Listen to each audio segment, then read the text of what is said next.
Je suis sûre que vous le connaissez, ce petit tyran intérieur. Vous savez, cette voix intérieure qui juge absolument tout ce que vous faites. Dans cet épisode Best-of, je vous révèle comment cette voix façonne votre quotidien de femme et de leader, souvent à votre insu. Vous allez comprendre pourquoi cette voix est là et comment elle s'est installée, comment elle sabote votre confiance et votre plaisir d'exercer vos fonctions, et surtout comment l'apaiser sans perdre votre exigence. Un épisode incontournable pour transformer votre discours intérieur, développer une relation plus sereine avec vous-même et puis reprendre le pouvoir. Bienvenue sur Sensé, le podcast des femmes leaders à écouter pour réussir avec confiance et sérénité sans jamais sacrifier votre bien-être. Je suis Jenny Chamas, fondatrice de Coach Happy, master coach et mentor. Avec mon équipe, nous accompagnons les femmes leaders dans leur croissance professionnelle avec comme maître mot sérénité, confiance, hauteur et impact. Vous écoutez un épisode best-of de Sensé et aujourd'hui je vous parle du tyran qui est en vous. Avez-vous dans votre esprit cette petite voix qui semble être celle de la raison, le petit perroquet sur votre épaule qui juge tout ce que vous faites et propose ses commentaires. Cette voix vous dit « Tu devrais faire plus ». Ce n'est pas assez. T'as bien tout vérifié ? T'es nul. Encore un effort, ne t'arrête pas là. Il y a encore ça à faire. Tu devrais faire plus de sport. Et méditer. Et manger sain. Et t'épiler. Et faire plus souvent l'amour. Tu devrais passer plus de temps avec tes enfants. T'es pas une bonne mère. Et ta mère, tu ne l'as toujours pas appelée. T'as trop dépensé ce mois-ci. Tu bois trop. Tu devrais arrêter de regarder Netflix. Tu n'y arriveras jamais. Elle est meilleure que toi. Tu n'as pas assez d'expérience. T'es pas légitime. Ce perroquet, ce petit tyran, comme l'appelle une de mes clientes, c'est la voix du contrôle. C'est la voix de la perfectionniste qui est en vous. Cette voix ne s'arrête pas. Parfois, elle est tellement forte qu'elle vous réveille la nuit en sursaut. Tu n'aurais pas dû dire ça. T'as oublié quelque chose sur ta to-do list. Tu vas être en retard. T'as pas été raisonnable ce soir. Cette voix crée en vous un inconfort terrible. Des émotions inconfortables. La honte, la culpabilité, le doute, l'illégitimité, l'anxiété, la peur. Ça fait mal au ventre, ça resserre votre gorge, ça chauffe, votre souffle est court. En chacune d'entre vous, les sensations se manifestent d'une façon ou d'une autre. Et là, il y a deux réactions possibles. Vous êtes au garde à vous. Quand vous entendez cette voix, vous l'écoutez, vous vous mettez en action, vous essayez de faire tout ce qu'elle vous dit. Et plus vous faites, et plus le ton de la voix se durcit, et ses exigences se renforcent. Vous courez après la perfection pour qu'elle n'ait plus à redire. Mais cette petite voix ne s'arrête jamais, puisque, vous le savez comme moi, la perfection n'existe pas. Ou alors, vous êtes bloqué.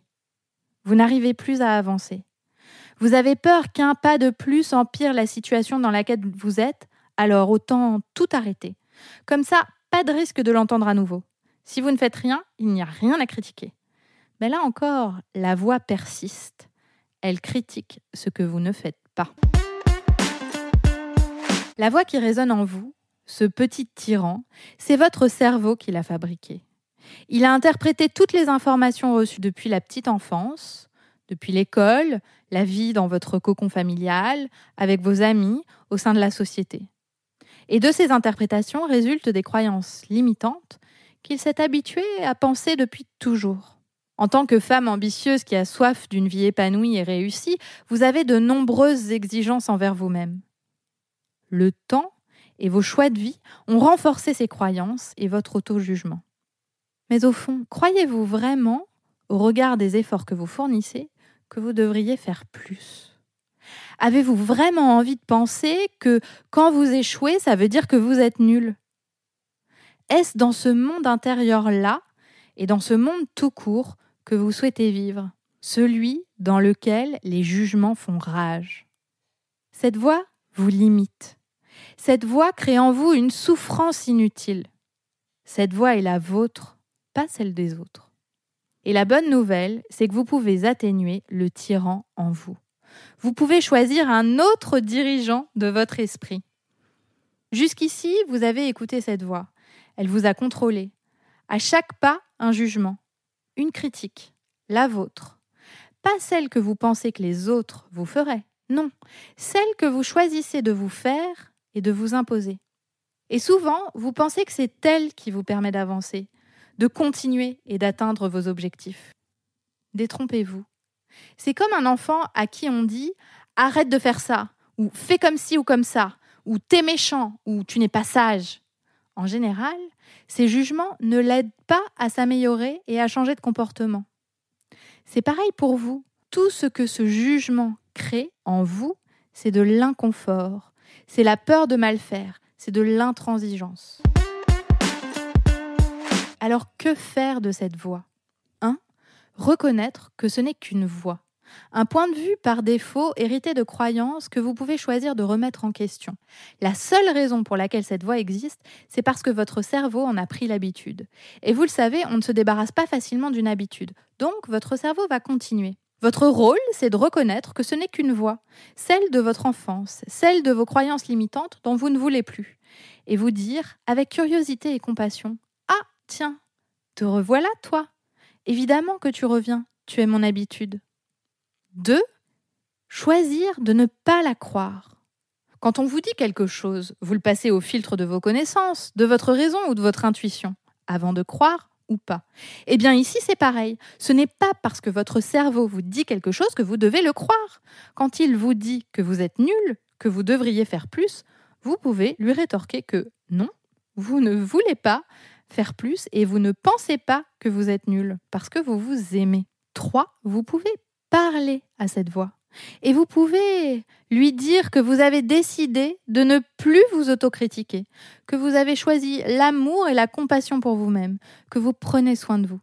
Vous choisissez de voir ce que vous avez bien fait plutôt que ce qui manque, et que vous êtes ravi d'apprendre et de faire mieux, mais que ce choix est basé sur une évaluation factuelle, pas sur une autoflagellation. Et c'est un exercice de tous les jours.